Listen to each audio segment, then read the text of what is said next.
My parents warned me not to look out the window at night. I just discovered the horrifying reason why. Ever since I was a baby, my parents always told me, don't look out the window at night. I always asked them why, but they would just shrug it off with a creepy smile. As I grew older, I stopped questioning it, but I just never could have guessed the horrifying secrets my parents were hiding. Everyone in my town also followed this weird tradition, so I thought it was normal. That was until I went to college and noticed that none of the other kids were like this. So during Christmas, when I went to my parents' house, I remember them telling me not to look out the window.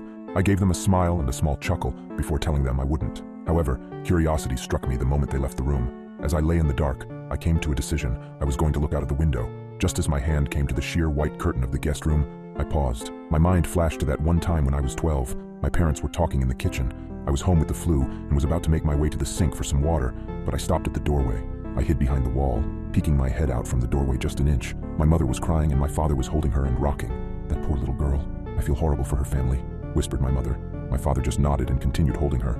I went back to my room after that. Several hours later, my dad came up to my room with several pieces of wood and boarded up my windows. What are you doing that for, Dad? I asked him. Oh, it's nothing. Just safety reasons, he replied. I learned at school the next day that a little girl was found dead the previous morning, the window broken and curtains torn. I snapped back to the present. My hand drew back from the curtain. I shook my head, cursing myself for being so weird. What was the worst that could happen? It was just a window, it couldn't hurt me, right? As I reached my hand out again, my instinct was telling me to stop.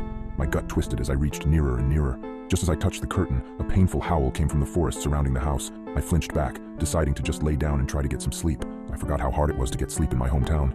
Every night, coyotes howled for hours everywhere in town, or at least I thought they were just coyotes. The next night, I woke up in a cold sweat. I glanced over at the alarm clock next to my bed. It was midnight. I groaned and sat up in bed. A low growling sound from outside of my bedroom window. I thought back to last night and decided that I had made up my mind about looking out. I thrusted my arm towards the curtain and pulled back hard, almost ripping it away from the rod. I flattened myself against the wall next to the bed for a moment before I put one eye in front of the window. I immediately regretted my decision as I heard claws clacking up the house. I flung myself out of bed, tumbling on the floor.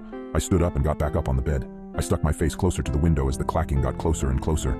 It suddenly stopped for a second before the most terrifying creature popped up from outside, emitting a horrible shriek